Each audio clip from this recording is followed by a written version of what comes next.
A gente vai passar agora para a Isabela Galera. Eu vou apresentar as informações retiradas do currículo Lattes da Isabela Galera. A Isabela é professora do Departamento de Arquitetura e Urbanismo da Universidade Federal de Pernambuco, doutora em Arquitetura e Urbanismo pelo NPGAU, aqui da UFMG, tendo passado pelo estágio de doutorado sanduíche na Universidade Politécnica da Catalunha e Universidade de Barcelona. Fez o mestrado aqui também, só que em ambiente construído e patrimônio sustentável, aqui no MACS. É pesquisadora do grupo de pesquisa SOPAPO, Sociedade, Espaço e Política, sediado no Laboratório de Estudos sobre Espaço e Política, vinculado ao Programa de Pós-Graduação em Desenvolvimento Urbano da Universidade Federal de Pernambuco.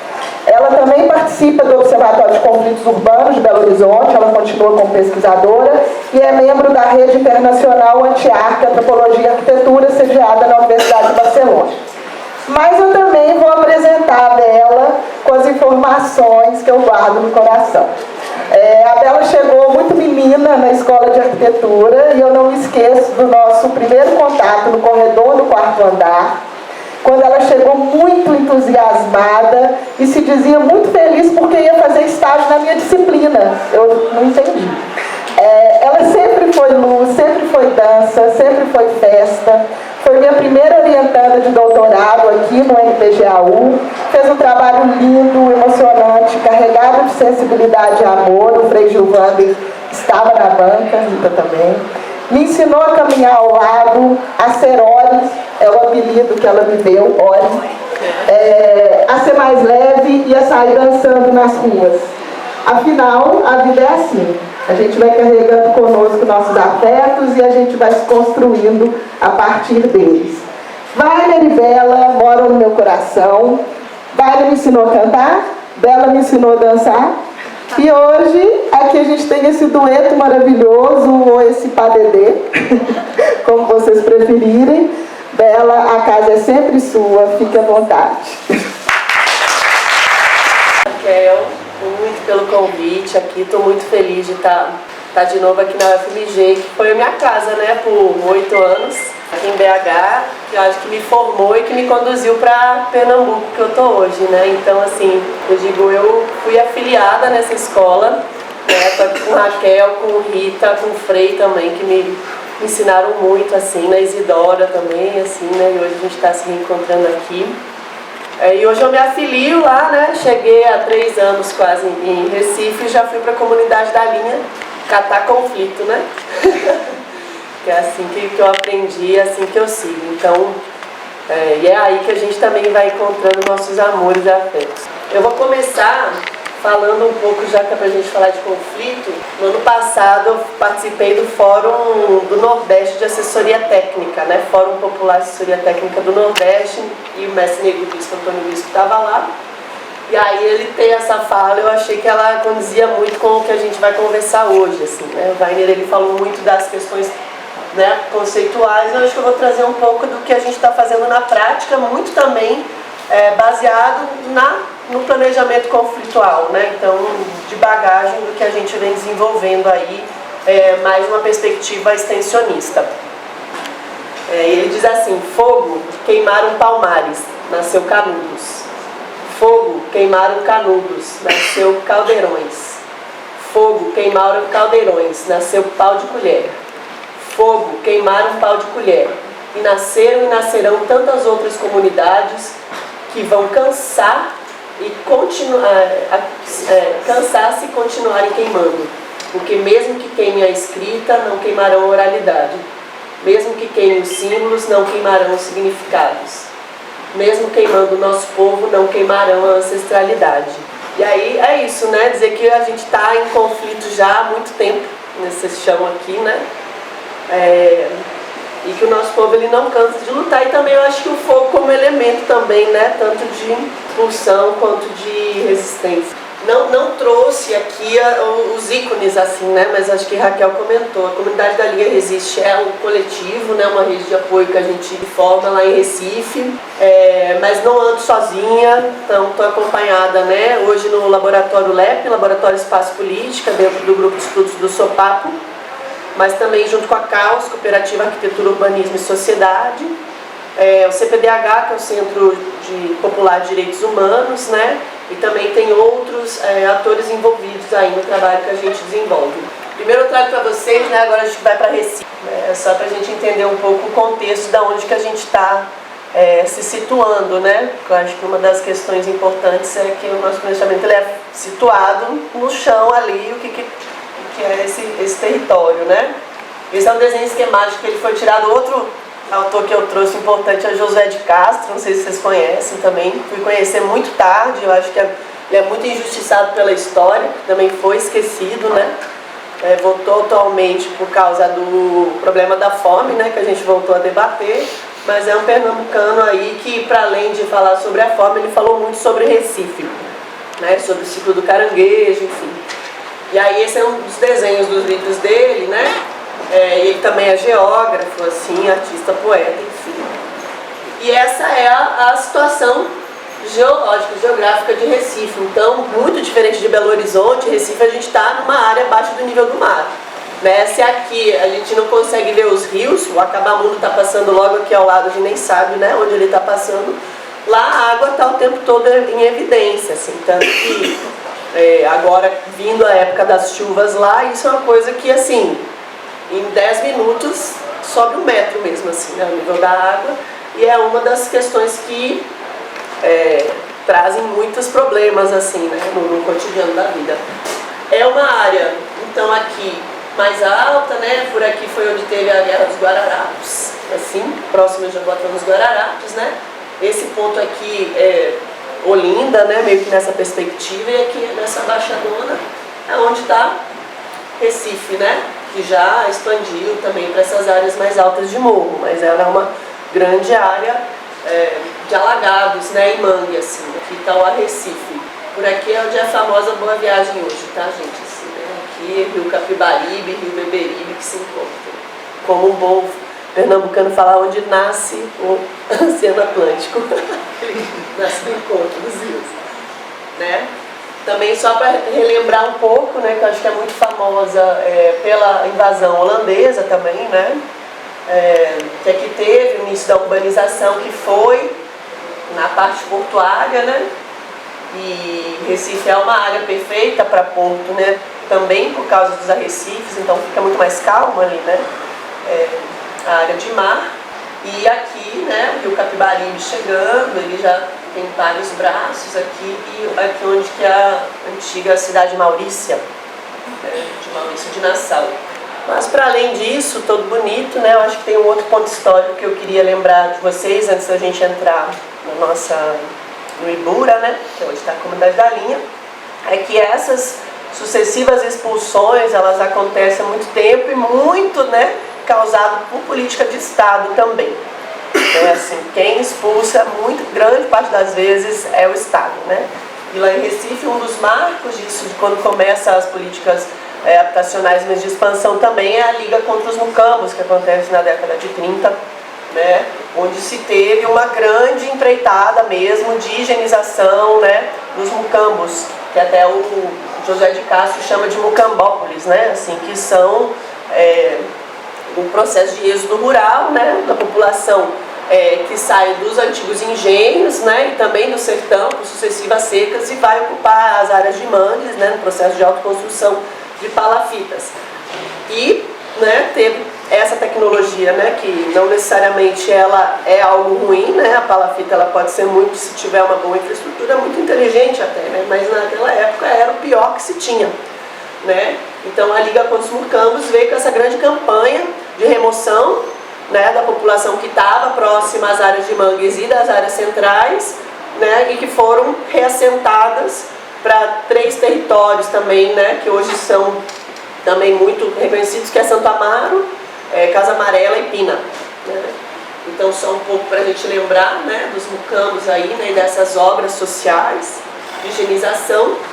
E esse é o Josué de Castro, que eu estava falando para vocês, que ele escreveu esse livro. Chamo todo mundo para ler esse livro, que ele é maravilhoso, assim, a gente que estuda cidade. Bom, ele é assim uma aula, né?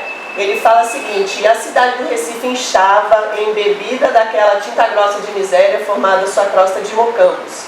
A metrópole pernambucana ia virando a Mucambópolis. E foi assim, e foi por isso, na defesa de sua estética ameaçada, que o governador do estado deu início à grande campanha contra os mucambos, né?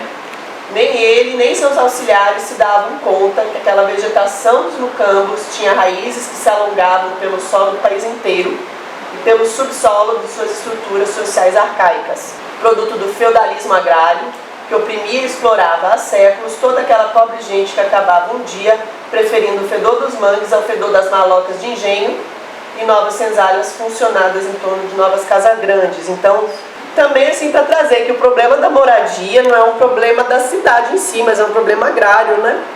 Assim, ele tem fruto muito antes, né, desse inchaço das cidades. Aí a gente vai querer resolver isso somente ali, sendo que é um problema estrutural muito maior.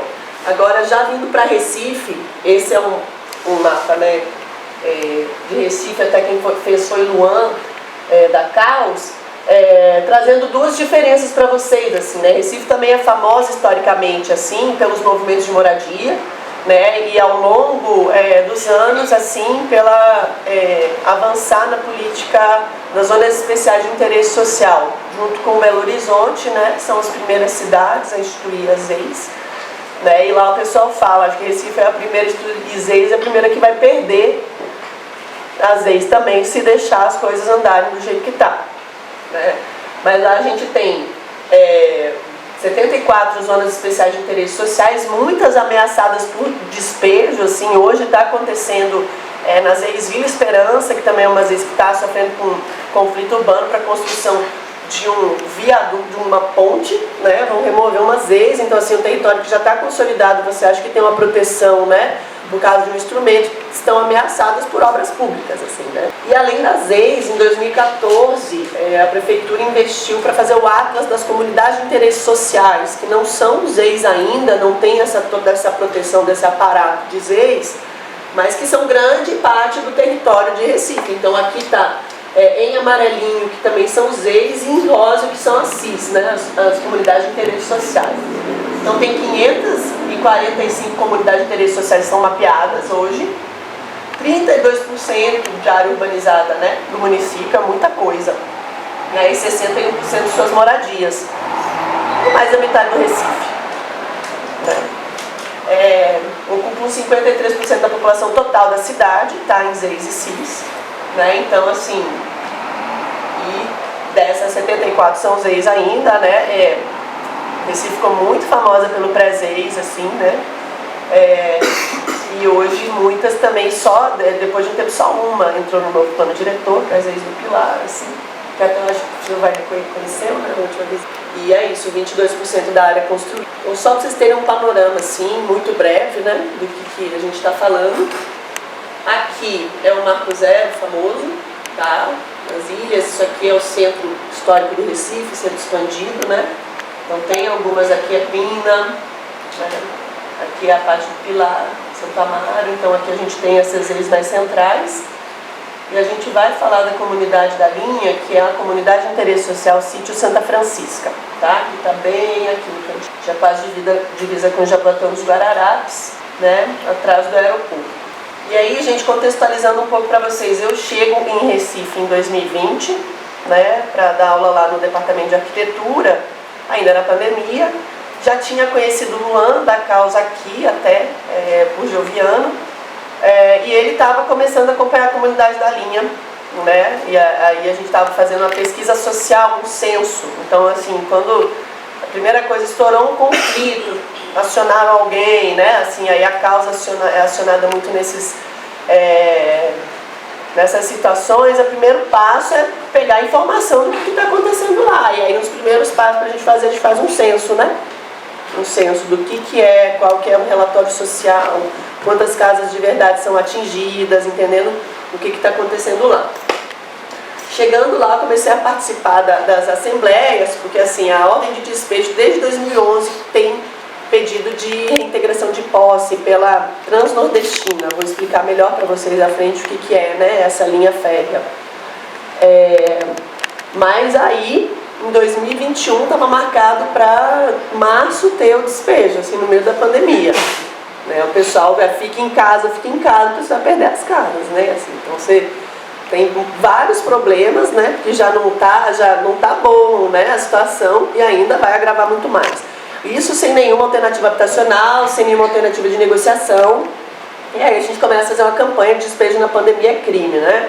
Aí tem uma pesquisa social e com isso culminou um plano emergencial de incidência, que a gente chama, né, dentro do planejamento. Muita gente chama planejamento comunitário, de base comunitária, enfim, a gente entendeu ele como um plano emergencial, assim, para incidência política, e já descaracteriza, a gente está fazendo isso para incidir politicamente aí, no conflito, né? E nisso nasce, aí eu falei, bom, acho que entrei agora na UFPE, como que a universidade vai também, né, auxiliar nesse processo, aí se engajar, né? Aí começamos com uma disciplina eletiva de projeto, né, bem extensionista, assim, eu acho que é interessante até refletir isso, uma coisa que a gente está refletindo lá, né, porque existe um debate da curricularização da extensão na universidade pública, e era um meio também da gente começar a fazer um trabalho extensionista dentro do ensino, né. Aí a gente teve uma oficina de projeto, foi online, né, mas os moradores participavam, né, e trabalhamos com cenários, né, não vamos fazer proposta, não vamos fazer projeto, mas vamos trabalhar com cenário. E disso a gente conseguiu desenvolver um plano emergencial posteriormente, né. E aí disso nasceu o projeto de extensão, que hoje chama A Linha do Trem, A Linha da Vida, Despejo de Pandemia e o Papel da Assessoria Técnica Popular junto ao Conflito Fundiário e Comunidade da Linha. Isso aqui é um pouco da capa do PEI, depois eu passo para vocês, se vocês quiserem, né. Aqui está localizado, né, Recife, ela é dividida em 6 regiões políticas administrativas, essa é a RPA, o Ibura, que é o bairro mais, com o PIB mais baixo, assim, né, mais vulnerável de Recife hoje. A comunidade da linha está inserida no Ibura, né, aí tem o Ibura de cima, que é lá onde na primeira foto eu mostrei, né, aquela parte mais alta, o Ibura de baixo, ele está no Ibura de baixo.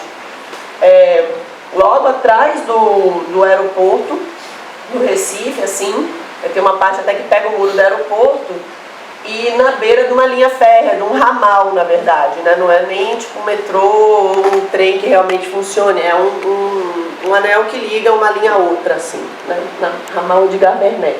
E aí a comunidade, ela foi se consolidando, né? Assim, há mais de 40 anos lá, então assim, não é uma ocupação recente, não foi uma ocupação organizada, assim, né? Foi uma ocupação também que ocorreu a partir de venda de terreno, grilagem. Tinha um senhor que tinha as áreas, começaram a vender, mas é uma área da União, tá?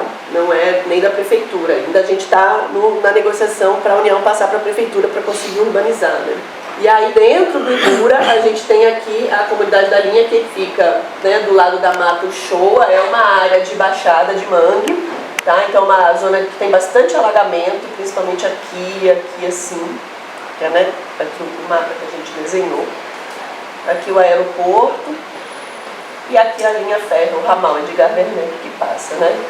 Tem 2 CIS, que é a CIS Sítio Santa Francisca e Beco de Michelon, né? E aí tem outras comunidades também de interesse social próximas, mas essa é a diretamente atingida dentro da realidade que a gente está acompanhando. E aqui um pouco a imagem só para vocês verem o trem, né? Que ele não passa o trem, assim, né? Tem gente que hoje é uma grande espinha dorsal da comunidade, um espaço público mesmo por excelência, as crianças brincam, né, cadeira fora da casa, aquela cultura de você trazer a cadeira para fora no final do dia, ficar conversando, a gente faz as assembleias ali, a gente fez aulas, né, aulões abertos ali na linha férrea, assim, eu mesmo estou há 2 anos e meio e nunca vi o trem passar, e não passa, assim, né, passa o VLT que vai para parte de manutenção e volta, mas não tem uma função social, nem como mobilidade, nem como nada, assim.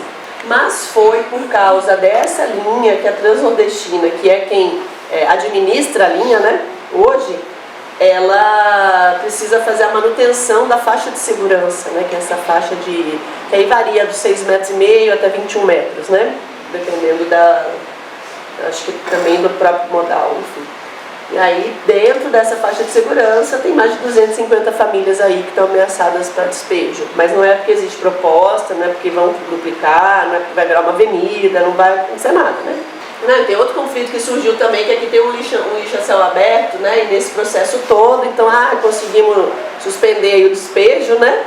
a mesa de negociação, então o que a gente vai fazer lá? Vamos tentar melhorar a urbanidade, né? Então, vamos mexer no lixo. Aí deu um baita conflito assim com os moradores. Não vai tirar o lixo daí, eu não vou. Assim, meu Deus, né? Conflito tem lá, conflito tem cá, assim. E tem uma outra dimensão do conflito, que eu acho que essa é muito maior, que a gente ainda não conseguiu adentrar, porque é a faixa do aeroporto, né? Então você não pode subir, não pode verticalizar. Tem uma área que o aeroporto quer expandir a pista de pouso, então assim, na verdade a Transnordestina é que tem a ordem de reintegração de posse, mas quem mais ameaça ali é o aeroporto. Aí contextualizando, né, a gente tem as duas comunidades e aqui a faixa de segurança. A gente pegou estudou os cenários da faixa de 6 metros e de 15 metros para ver quantos eram realmente afetados. São 250 famílias no total. Mas quando a gente vai detalhar mesmo, entrar nas casas, a gente começa a ver as coabitações, então é muito mais que isso. Assim, né? Porque não mora só uma família em cada terreno, né? E aí tem gente que mora de aluguel, o pessoal já saiu, então tem toda essa complexidade. A outra questão, que aí é uma estratégia de desmobilização mesmo, do poder público, é que ele é dividido em 6 processos, atomizaram os processos de despejo. Então, tem um processo que tem 15 famílias, tem um que tem 6, tem um que tem 20, e aí cada um numa vara, com o juiz julgando, assim. Então, até para você pegar esse quebra-cabeça, entender o que está acontecendo ali, né? Quando que vai ser julgado e como é que vai negociar, vai ficando mais difícil de compreender, né? E isso acaba sendo um fator de desmobilização, né?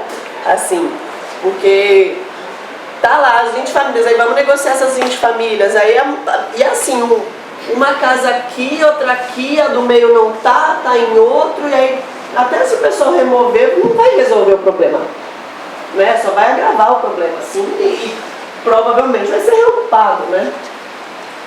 Com quem não mora ali há 30 anos, né? Então, assim, tem muito esse contexto. Trazendo o contexto da Transnordestina, né, desse ramal, Edgar, né, que só para vocês entenderem, assim, a Transnordestina é uma empresa que ficou muito famosa pela construção da nova Transnordestina, que é a linha que para fazer o escoamento da produção de soja lá do Piauí até Suape, que é o porto de Suape, que está ali em Cabo de Santo Agostinho, em Pojuca, né, na parte sul de Pernambuco. É um grande projeto de desenvolvimento, tá? Mas para além dessa nova Transnordestina, que é uma nova linha férrea, a gente tem a Transnordestina Logística, que é quem tem a concessão da gestão das linhas férreas antigas do Nordeste, né? Então o ramal ele foi construído em 1939, muito para fazer essa ligação entre as duas linhas que tinha férrea, né? Que é a linha hoje chama linha Centro e linha Sul, que são as linhas do metrô, né? Mas era a linha férrea, né, que fazia a ligação lá com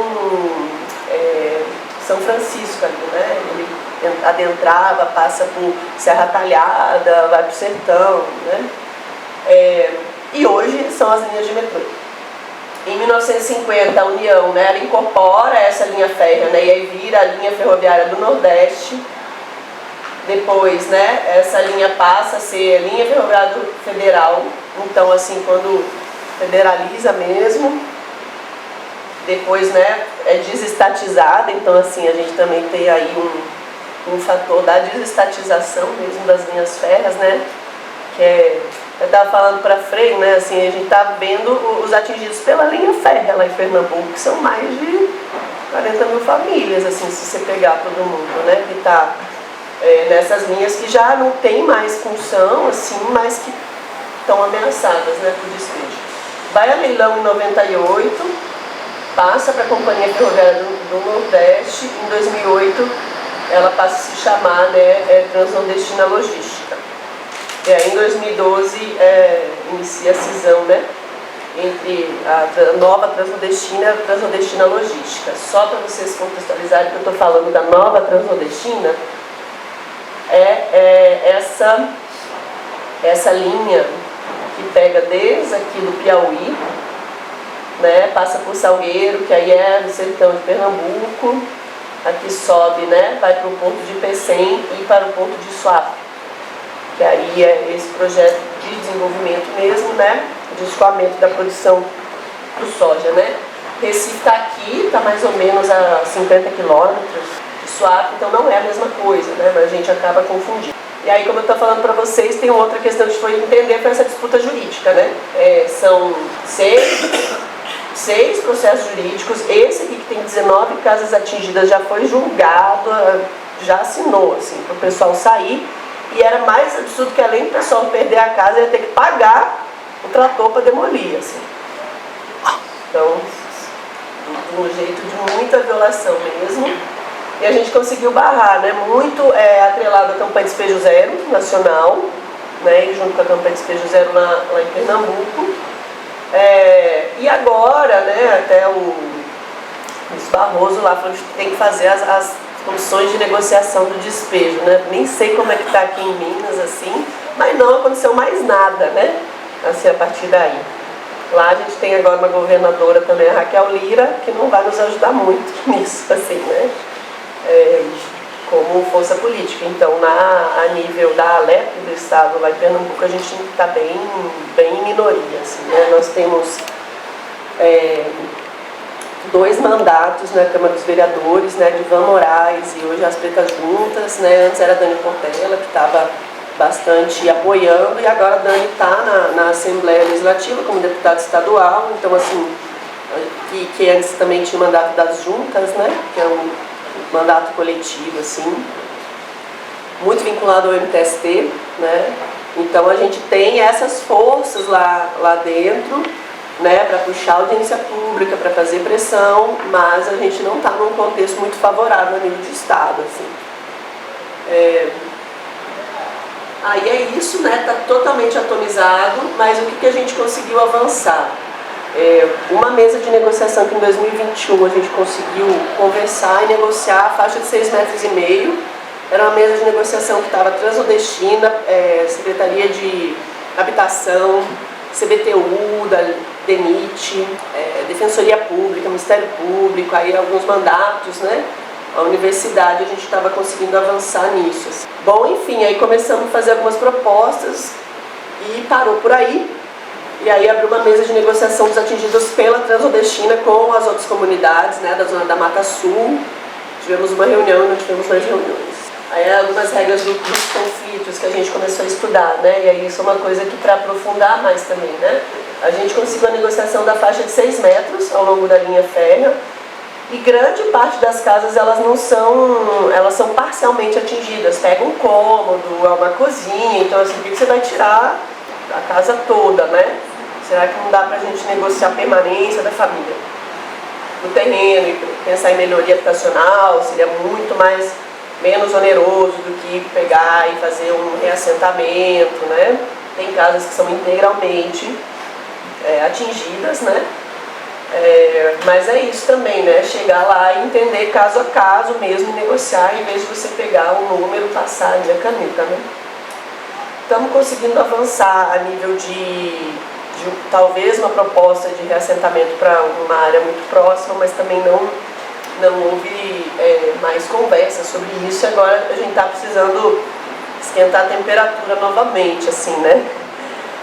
Que só ofício para a prefeitura não adianta, né? Assim, só plano emergencial de incidência não adianta, só audiência pública não adianta, né? Precisa fechar a via, fazer algumas ações diretas aí para a gente conseguir aumentar a temperatura mesmo, o conflito, né? E talvez avançar um pouco nessas negociações.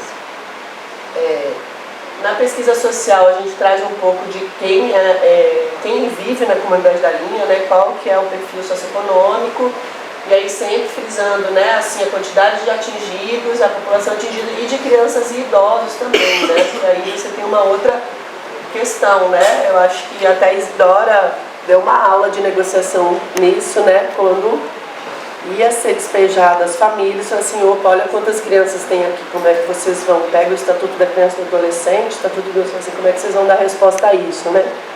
Então, existem outras dimensões também que a gente bota aí junto dessas violações. É uma comunidade majoritariamente, né, negra, assim, e com mulheres trabalhadoras, mãe, chefe de família, né? Como a grande maioria das periferias brasileiras. Então aqui a gente na pesquisa, isso aqui é todo material da pesquisa socioeconômica, a gente tem, né, quantas pessoas autodeclaradas negras, pardas, né, brancas e amarelas, e aí de mulheres e homens também. Então aí 66% são mulheres, né, chefes de família. E também a gente fez um estudo entendendo, né, que só dentro de Recife, para além da comunidade da linha que está bem aqui de vermelhinho, não dá nem para ver, tá? Porque aqui a gente tem a linha centro e a linha sul, férrea, e o ramal ele está aqui, ó. Então ele não é uma linha bem relevante, nada, né? A comunidade está aqui, a gente tem mais de roxo várias comunidades de interesse social que são afetadas ao longo da linha férrea, né? E é uma realidade também de autoconstrução de comunidades que são consolidadas ao longo, né, dessas faixas de segurança. Então e tudo isso aumenta o custo mesmo, né? A gente mostra assim, poxa, tem essa, mas tem essas tantas, e isso vai aumentando o custo mesmo, né? Para remover, porque também começa a abrir precedente, né? Então vai remover todo mundo, então, né? E aí entre 250 e 5 mil famílias, isso aumenta muito, assim, né? A capacidade. Aí, como eu estava falando para vocês, a gente teve um método de trabalho, né, de uma pesquisa participativa, pesquisação na universidade, onde teve uma primeira oficina de arquitetura e urbanismo. Dessa oficina nasce a extensão. Hoje, para além da extensão, a gente teve uma outra disciplina eletiva que foi dada só sobre ZEIS, Zona Especial de Interesse Social, lá na comunidade da linha. Aí eu chamei várias pessoas, assim, né, Fernandinha Costa, do IBDU, enfim, isso foi muito bom, principalmente teve outras comunidades que foram assistir às aulas, eram aulas abertas, e era no momento da eleição do pré-ZEIS lá, né, que é onde são os representantes das comunidades, né, que são eleitos, então estava um momento importante para a gente debater isso. Mas aí dentro do nosso trabalho a gente criou 3 grupos, um debatendo moradia, linha férrea e a coexistência, né, que a ideia é a coexistência. Teve leitura coletiva, seminário, e a gente trabalhou com cenários alternativos. A ideia não é fazer proposta, projeto fechado, assim, né, mas pelo menos apontar o que acontecer. Foi para a rede de apoiadores e a gente fez o plano emergencial de incidência. Né, esse PEI, depois que a gente produziu o PEI, acho que foi em setembro de 2021, a gente chamou uma audiência pública para apresentar, junto com o DENIT, junto com a Secretaria de Educação, né, com todos os órgãos envolvidos, conseguiu negociar a faixa dos 6,5, pelo menos ali, né, que poderia ser 15 ou 21 metros, não tinha intenção disso, então a gente conseguiu esse ganho e abriu essa negociação. E aí a ideia, que até eu trouxe o mapa, é a partir daí a gente trabalhar com a cartografia social para contar a própria história do bairro, né. E aí, tanto que comecei falando um pouco, né, de memória com Antônio Bispo, assim, e um pouco trabalhar na perspectiva da memória mesmo, né, enquanto uma resistência, assim. Um dos meus professores também lá em Barcelona, Manuel Delgado, né, ele falava muito isso, que memória é futuro, memória não é passado, né. E aí, isso é uma das coisas que envolve muito, assim, então, a gente primeiro fez, assim, algumas entrevistas tirando algumas falas, né. Mas é isso, o pessoal nasceu, meu filho foi criado aqui, né? Eu acho que é uma relação de 40 anos, assim, já, e de enraizamento. As pessoas que moram ali não estão transitoriamente ali, ou chegaram ali e preferem ir para outro lugar, sabe? É uma área baixa, próxima de vários pontos, né, de mobilidade, assim, próximo ao metrô, bom para trabalhar. Grande parte das famílias que moram ali trabalham ali, então você só não perde tua moradia, tu perde teu local de autossustentação, de emprego, né? E aí a gente começa a fazer um trabalho de cartografia social. Primeiro mapeando sonhos para a comunidade, porque assim, a gente não quer só resistir ao despejo, mas quer a regularização fundiária plena, né? Que aí não é, e aí vem muito isso, assim, quem é atingido pela linha férrea, mas quem está fazendo a luta, na verdade, a comunidade toda. Porque o que está sendo buscado não vai ser uma urbanização só para ali, para a faixa de domínio, né? Os cenários a gente começou a estudar por 3D, quanto que se afetava, né? Isso aqui, a gente até pegou a faixa de 15 metros e trouxe uma foto de uma avenidona, assim, da Conde da Boa Vista, lá onde passa um VLT, daquele tamanho, assim, do tamanho que seria a remoção. Então imagina você abrir uma Conde da Boa Vista no meio de uma comunidade, assim, né? Que é um pouco do que poderia acontecer. É claro que é óbvio que é um prato cheio para quem os rodoviaristas fazem a avenida ali também, né, gente? Mas trabalhando com cenários, nesses cenários a ideia de uma alternativa habitacional fundiária, a convivência segura, né? Não é uma preocupação o trem que passa ali, ele passa tipo assim, uma vez por ano, mal e mal, né?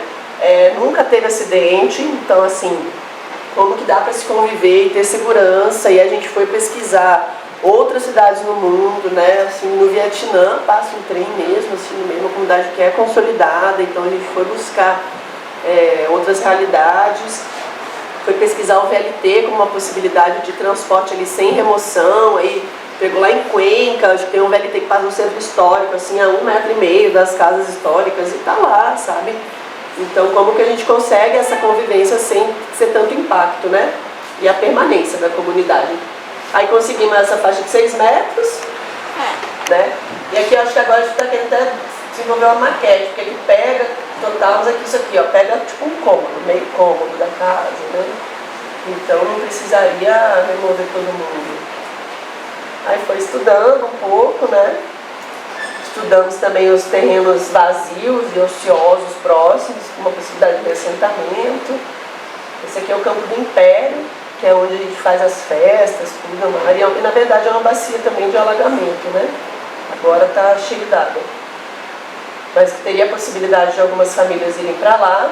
E aqui a gente também já entrou nas casas e começou a estudar, assim, né? Como que dentro de cada casa, por exemplo, essa casa da Dona Terezinha, aqui é o comércio dela, que é a casa dela, que é a casa da filha dela, que é a casa do filho, que é a casa do irmão. Então são 4 moradias, né, de coabitação. Só pegaria um cômodo, uma sala, né, de cada área aqui. Então não tem por que ela ser removida, então assim, a gente está tentando um pouco nesse caminho. No cenário fez uma comparação com o custo de um conjunto habitacional, que sairia mais caro para eles, né, então fez a comparação, tudo, calculou custos, né. E aí, voltando para a extensão, agora a gente, depois disso, conseguiu a negociação, estamos lá negociando, então assim, dentro do conflito, o conflito chega uma hora que ele também dá uma abaixada, né, na pressão, e aí os moradores querem saber, agora, o que a gente está falando, vai sair, não vai sair, e o problema o problema é que quando suspende a gente também desmobiliza, né, assim, um pouco, então... aí as assembleias começam a acontecer, já começa a ter um esvaziamento, né? Muita descrença, desconfiança, falando assim, a gente não vai sair daqui nunca mesmo, o que é isso? E aí tem processo eleitoral, enfim. E aí a ideia é, então, nesse tempo, a gente começar a pensar o território a nível de organização comunitária. Então vamos realmente consolidar a associação do bairro como sujeito coletivo, né? Assim, né? Para não arrefecer na luta. E aí tinha um dos círculos que a gente trabalhava, mobilização e comunicação, né? E aí dentro da mobilização, tanto atividades, a gente tinha atividades quinzenais, toda quinta-feira à noite a gente estava lá discutindo, debatendo, fazendo um café, né? Passando informação, tá nesse ponto, mas vamos falar disso, vamos preparar a festa das crianças, então, né? Vai para o cotidiano, né? Você sai do conflito enquanto evento, né, enquanto aquele momento crucial aí, e passa a entrar no cotidiano, né?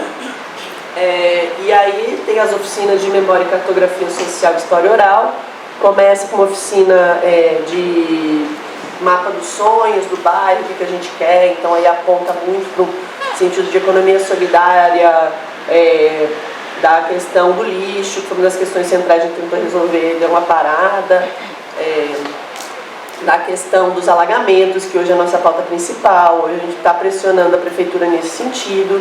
Eles aprovaram um projeto que chama Promorar, né, que é um empréstimo do BID, e aí algumas comunidades foram agraciadas, né, com o dinheiro e outras não, mas assim, a chuva está chegando, ali é uma área de alagamento, uma área que é vulnerável, e a gente está nessa pressão, né, dessa comissão das chuvas, e a assessoria técnica popular também, né? Nesses 3 ciclos que a gente trabalhou, assim, durante até agora, né? Então, trabalhando.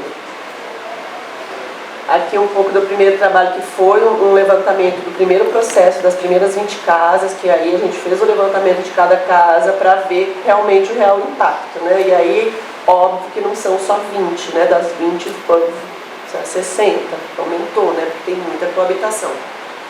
E além disso vem a questão de quem mora de aluguel lá, né? Porque tem muita gente que tem a casa, alugou, foi embora, quem inquilino não vai. Imagina, nem o dono vai ganhar, o inquilino, coitado, né? E assim, poxa, mas será que não dá para colocar eles também dentro da negociação? Como que seria, né? Sim, também é sem teto, né? Isso também não tem nenhuma garantia, né? E nisso começa o pessoal a desenhar a própria casa, então até a própria cartografia social ela começa aí, assim, né?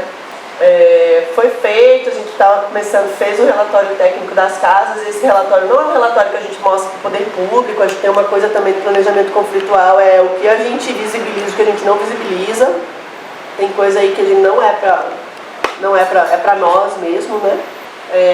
Mas um pouco desses gráficos veio, né? A situação do lote, pessoas em cada lote, né? E quantas unidades habitacionais tinha, vulnerável ou não. A gente começa quando a casa é totalmente atingida, parcialmente, ou quando não é atingida quase. Também a audiência pública, assembleia, não trouxe as fotos de ato de rua, né? Mas teve em 2021 muito, e agora a gente está voltando a fazer. Por uma necessidade, por um pedido dos moradores mesmo, assim, ó, poxa, vamos pra rua, estamos precisando ir pra rua novamente, até como uma ação de mobilização, né, assim, até vai ser amanhã, aquelas. Eu estou voltando já pra gente fazer, né, porque a gente ficou um tempo muito aí, né, assim, tentando na negociação, na assembleia, aquela coisa que vai, né, passa 40 dias e um mês, 6 meses e tal. Aí a cartografia social a gente fez também um seminário, né, na UFPE, junto com as oficinas, então estudamos contra a cartografia, essa ideia, né, da própria representação do mapa como um instrumento de luta mesmo, de autorreconhecimento no território. Esse mapa ele fica lá, né, aqui no centro comunitário, então assim, sempre tem criança, o pessoal vai lá, aqui minha casa, vai desenhando, então assim, ficou super afetivo. Para além desse mapa, a gente fez em novembro que é a linha da vida também, né? Que aí desenhou o mapa de Pernambuco, assim, que aí começa a trajetória de vida dos moradores até chegar na comunidade, assim, né? Então, Dona Terezinha mesmo nasceu em Serra Talhada, foi para São Paulo, foi para Recife, foi para São Paulo, voltou para Recife. Aí Patrícia nasceu no Pina, morou em não sei aonde, está na comunidade da linha. Então, assim, as linhas vão se cruzando, né, assim, nessa ideia. Mas as trajetórias de vida até chegar no território, muito nesse sentido da memória mesmo, né? Assim, de como que a comunidade vai se consolidando. Que a gente também fez, isso é um material que agora a gente precisa sistematizar, né? Mas estamos aí, a gente fez a projeção do papel na parede. Isso aqui são outros debates também, né? Desenho coletivo, e aqui só finalizando assim, essa foi uma assembleia, quem está aqui também é Sara Marques, da Caranguejo Tabaiares também, né? Eu acho que o trabalho desse ano muito é uma articulação com outras comunidades que também sofrem com ameaça de despejo, assim, essa rede de luta, né, por direito à cidade lá em Recife, ela aí se articulando. Então, e aqui é onde a gente faz as nossas assembleias, geralmente, assim, uma parte da turma, né? Então, acho que é isso, assim, não finalizo, né, deixo em aberto para as questões, mas é um trabalho em continuidade, né, que a gente está meio que vai se moldando com o que o território demanda também, né, para nós, assim, não vem a priori. A ideia é dar continuidade, fazer uma sistematização do novo, né, uma continuidade do plano emergencial de incidência, ter um PI2, assim, né, para dar continuidade a isso. Dentro da universidade tem TCCs, né, sendo feitos, assim, então, assim, se o poder público não dá alternativa, a gente está tentando fazer de alguma forma, né, continuar com a cartografia social, e agora a ideia também é fazer uma maquete mesmo, né, para a comunidade se reconhecer, enfim, a gente continuar muito construindo assim essas alternativas lá dentro, de baixo para cima. Agradeço, obrigada.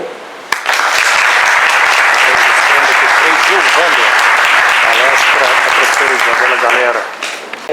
Eu concordo muito, assim, eu vou fazer um apanhado geral, acho que sem diferenciar assim, as perguntas, porque eu acho que elas estão muito relacionadas, mas primeiro começar com a presença da universidade pública como um ator mesmo, né, assim, mais engajado, tanto nos conselhos quanto em diversos espaços, e essa estrutura da universidade, né.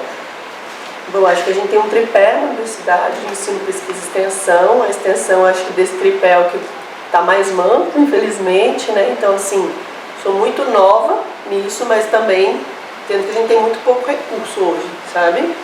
Assim, ou o que tem muitas vezes é pegar fora, incentivo muito de empresa júnior ou outras questões assim, mas eu acho que no horizonte é o que a gente tem que mais se dedicar, assim, né?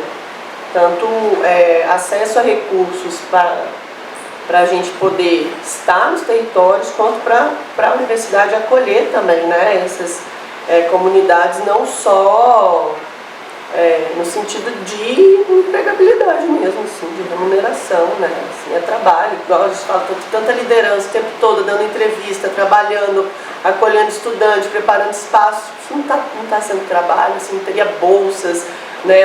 Como que a gente incluiria, né, de outras formas, onde a estrutura da universidade passa a ser também o cotidiano, né? E aí, assim, eu acho que tem a universidade tem uma dívida mesmo, assim, né, com a sociedade, e muitos movimentos sociais e muitas comunidades têm hoje uma crítica enorme à universidade, de muitas vezes não deixar nem entrar, assim, né, assim, por que vocês estão vindo aqui me pesquisar, né, assim, de cima para baixo, para ir falar sobre a minha realidade, mas nós, de uma forma até extrativista, assim, e eu acho que isso é culpa nossa também, né, assim, que a gente tem que rever e refazer. Então, como fazer isso, acho que estamos tentando, né, assim, primeiro numa crítica, né, mas de tentar cada vez mais ter essa dialogicidade mesmo, né, ter o diálogo aí, a escuta e a inclusão. E aí, voltando, eu acho que para além da extensão tem um debate importante, que é a curricularização da extensão universitária, e muita gente dentro da universidade que não é extensionista, não sabe fazer extensão, e como é que isso vai se dar, né? Porque obrigatoriamente vai ter que ter disciplinas extensionistas, e talvez assim, tudo vira extensão, menos ser extensão, né? Assim, já fiz uma palestra, um curso, extensão. Então, assim, eu acho que tem isso a ser muito discutido ainda, disputado, né? E também dessa estrutura mesmo, assim, sobre a questão das redes sociais, eu estou totalmente de acordo, assim, eu acho que tem uma importância, mas ela muitas vezes não se enraiza nos territórios, né, a nível de mobilização. Assim, eu acho que, pelo menos na nossa realidade aqui, sabe, que eu estou vivendo na comunidade da linha, a gente tem um processo de mobilização que ele acontece pela continuidade da presença no território, assim. Se você não está lá toda semana, quinzenalmente, e aí os grupos são menores, 10, 15 pessoas, aí tem um debate qualificado, a gente está falando de um trabalho de base mesmo, né, no cotidiano. E aí muitas vezes a gente vamos para passar informação sobre o despejo, mas não é sobre o despejo, muito por essa rede de convivência e solidariedade, né? A Assembleia pode ter 50 pessoas, como podia ter 10 pessoas, assim, qual a qualidade da informação e como é que as pessoas se apropriam, né?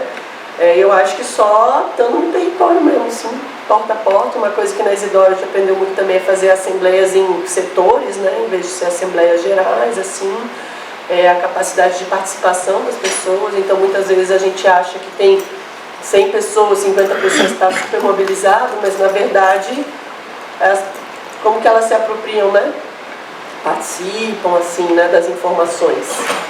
Então, eu acho que as redes sociais, ela tem uma função, às vezes, de dar visibilidade e de chamar atenção, muitas vezes, para rede de apoio, né, para as comunidades próximas, para outras universidades, para outros atores, ONGs, enfim, que estão nesse universo, do que propriamente para o território. O território é a porta a porta, é a unidade de vizinhança.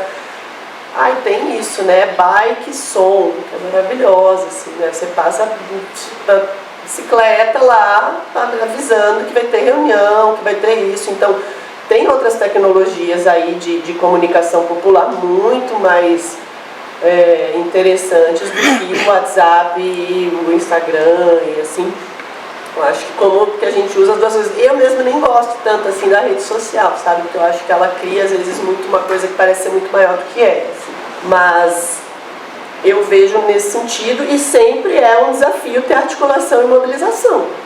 Sempre, sempre, sempre. E o distanciamento causa desconfiança, as relações de vínculo e confiança, elas são cotidianamente, assim, tem que ser feito. E eu acho que é um trabalho bem cotidiano, assim, sabe? E tem épocas que esvazia mesmo. Tem épocas que são 3, 4 moradores que estão juntos. Tem épocas que estão em 30, né? Eu acho que são diferentes espaços que a gente constrói. Eu acredito muito numa perspectiva até mais comunal mesmo, né? Mas em pequenos grupos mesmo, assim. Então, assim, ter quinzenalmente 5, 10 moradoras para a gente estar debatendo, né? Economia solidária, circular, planejando as coisas, às vezes tem muito mais riqueza, né? E diálogo e escuta do que a Assembleia para repasse de informação e calendário de luta, assim, mas eu acho que são espaços diferentes, assim, né? Uma coisa que a gente via necessidade foi para a Assembleia, foi para a audiência pública, tá, agora a gente precisa ter uma pós-reunião para a gente entender, assim, porque, né, assim, meus moradores falam assim, poxa, fechei meu comércio, eu vim aqui, a gente não saiu com nada encaminhado, né, a gente vai para a audiência pública lá, 3 minutos fala, e fala, e não sai com nada, assim, né. Mas como que a gente aproveita desse momento também para aprofundar no que a gente está querendo pautar e como é que a gente dá continuidade, assim. Então, eu acho que tem muito, assim, um trabalho que é de formiguinha e ele é longo, assim, ele é a longo prazo, médio e longo prazo, assim. E sobre a questão, Rita, muito da mobilização dentro da universidade, eu sinto que eu aprendi muito aqui na UFMG, assim, sabe? Como que os movimentos sociais, eles estavam muito aqui dentro, assim, né? Eu acho que isso é uma coisa que tem que estar muito mais, né? Assim, de uma forma até muito... Hoje lá na UFPE a gente tem também essa intenção, então assim, ao mesmo tempo que a gente está sempre lá na comunidade, os moradores também estão na universidade, assim, em aulas, em reuniões, em seminário, né, eles dando palestras. Tem um outro projeto de extensão que está na comunidade da linha, que quem coordena é uma moradora da comunidade da linha, que é a Tamires, que é da biologia, hoje está no mestrado. Então assim, ela coordena, né, e tem outros estudantes, né, de outras áreas, mas assim, já nasceu ali dentro, assim, né.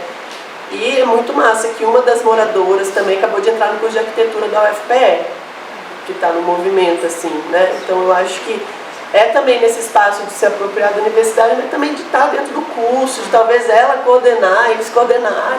É bem desafiador, assim, né, assim, e em ano eleitoral entram, né, e tem os aliados, né.